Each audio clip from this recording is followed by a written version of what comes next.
आज चाहिँ अलि नयाँ एङ्गलबाट हामीले तिलौराकोटलाई देखाउन खोजिरहेको छौँ हैन। तिलौराकोटको नयाँ एङ्गल ड्रोन शट्सहरू देखाउन खोजिरहेको छौँ। एकदम स्ट्रेट बाटो छ। यो बाटो चाहिँ हामी किन आयो भन्दाखेरि यहाँबाट ड्रोन शट र जङ्गलको एरिया हो, पुरै कम्प्लिटली म्याक्सिमम जङ्गलको एरिया छ। सो यो चाहिँ हाम्रो तिलौराकोट पहिलाको सिद्धार्थ भगवान गौतम बुद्धको चाहिँ दरबार। ल है केटाकेटी हो हाम्रो गौतम बुद्धको ल्याबिस किचन यो सेनाहरू टन्नै हुन्थ्यो नि त, अनि त्यही भएर अब एउटा कोठामा त नपुग्ने अर्को सेना यहाँ छ।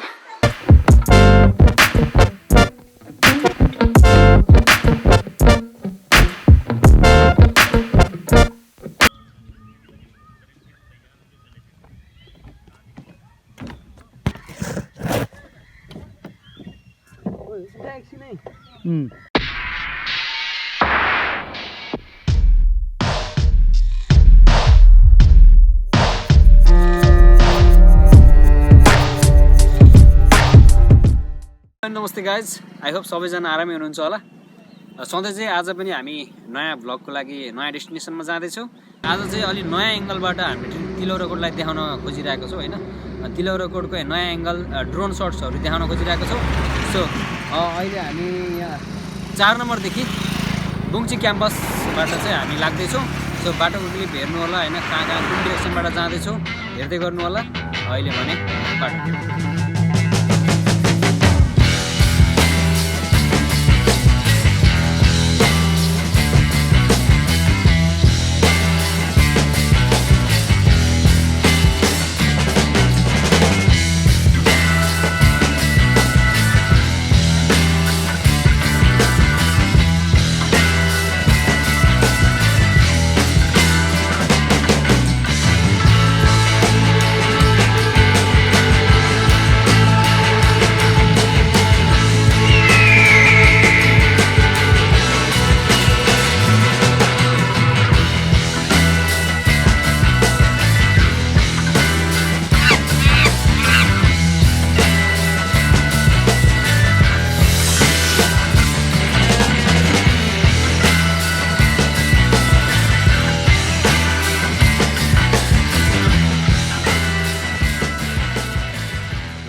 हामी गोरसिङेमा आयो है।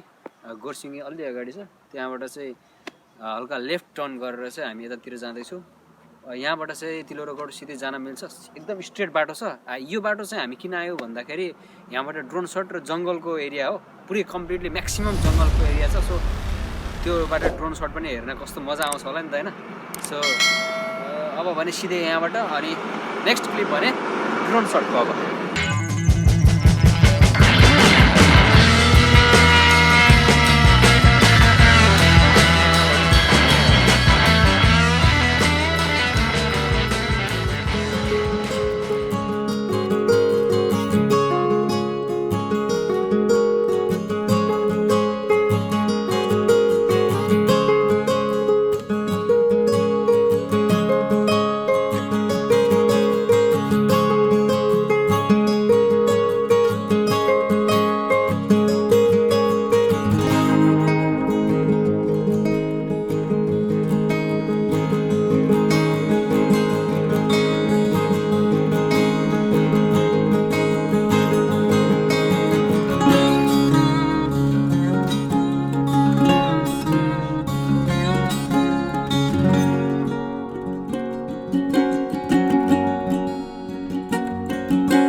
यो चाहिँ हाम्रो तिलौराकोट पहिलाको सिद्धार्थ भगवान गौतम बुद्धको चाहिँ दरबार हैन। हामी इन्ट्री गर्दैछौँ।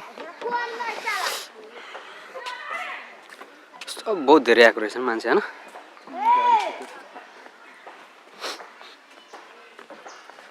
टार्जन थियो क्या गौतम बुद्ध।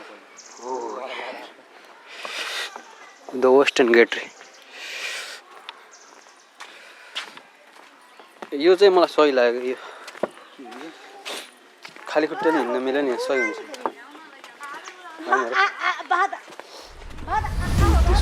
त्यो चाहिँ हो कि त्यो मन्दिरको तलाई विशेष थाहा किन त्यहाँ कहाँ छ नि त्यो हात्ती यतिको मूर्ति भएको थाहा छैन के भन्। मलाई थाहा छैन, मैले भुलिसकेँ। थाहा छैन भनेखेरि यही स्क्वायरले त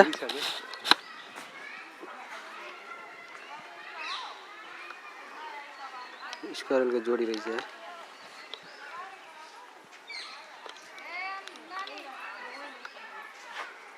कस्तो मजाले खेलिरहने यार।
चेक के भयो भन्दाखेरि हामी चाहिँ तिलौराकोट त आयो।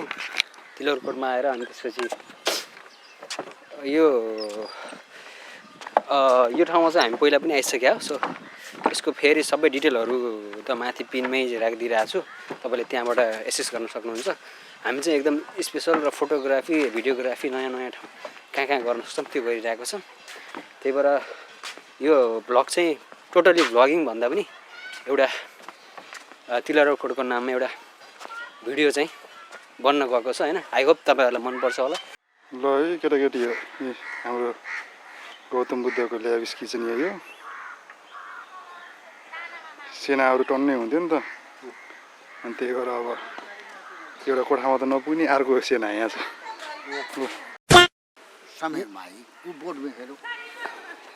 दाइलाई थाहा रहन्छ बोर्डमा हेर भन्नुभयो। आपको इसके नेपाली बोले नि बुझ्नुहुन्छ होला। मानेको मनोकामना पूरा हुन्छ। हाथी पनि चढ़ाने हो और ये चुनरी पनि चढ़ाने हो, होम पनि करने हो, घंटी चढ़ाने हो, माने आफ्नो इच्छा परमाउँछ।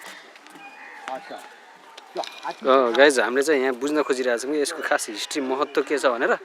सो अब हेरौँ बुझौँ होइन, सकेसम्म ट्राई गर्छु। समय माईको हाम्रो यो मन्दिर रहेछ होइन। अनि यहाँ चाहिँ समय माईको मन्दिर कसरी थाहा पाइँदो रहेछ भन्दाखेरि जुन पनि मन्दिरमा हामी धेरै हात्तीहरूको मूर्ति देख्न सक्छौँ नि, त्यो मन्दिर चाहिँ समय माईको भनेर प्रतीक हुँदो रहेछ होइन। अनि हात्ती किन राखेको भन्दाखेरि भण्डारणको लागि। धेरै पहिलाको जमानामा भण्डारण गरिन्थ्यो नि धेरै सैनिकहरूको लागि। अघि जस्तो थियो नि खाना, अघि जस्तो मैले खाना पकाउँदै गरेको ठाउँ थियो, अब त्यस्तै भण्डारणहरू थियो अरे। अनि त्यो भण्डारणको प्रतीक हो हात्ती।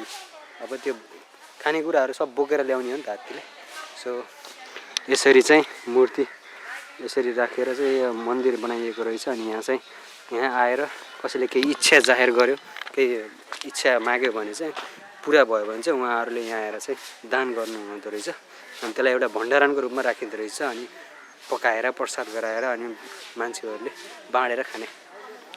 अनि यहाँ आएर चाहिँ प्राय भनेको चाहिँ भक्तजनहरूले इच्छा जाहेर गर्ने अनि इच्छा भएको कुरा पुरा भएपछि यहाँ आएर दान गर्ने यताउति हुँदो रहेछ है त गाइज। ल है गाइज आम तिलौराकोटमा आएर यहाँ चाहिँ आफ्नो इच्छा गर्नुपर्छ।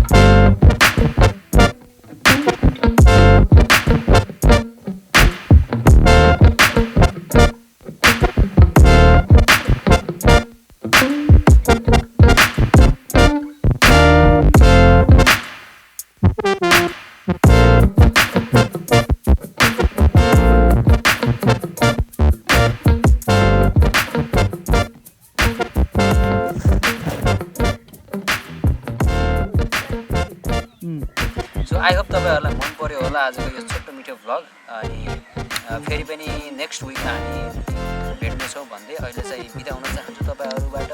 Have a great day, have a nice day, bye bye, take care.